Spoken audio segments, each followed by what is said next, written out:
Hello, good evening mga kabagwis. Nandito ulit tayo sa FPR Libis Station. Tayo ay magbabasket. At sa Gapan Nueva Ecija na tayo mga kabagwis. Nandito tayo ngayon. Pinuntahan ulit natin si Boss Jan, ang ating pogi at mabait na coordinator dito sa aming FPR Libis. Shoutout nga pala sa lahat ng taga FPR na member. So, enjoy tayo. Happy flying tayo, okay? So, eto, Gapan Nueva Ecija na.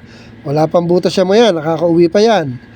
At pang 100 for si Black Anita nung nakaraan sa lahat ng sumali sa training. So masaya na ako dahil hanggang ngayon buo pa sila. Hanggang Santa Ana na yan, sali yan. Okay?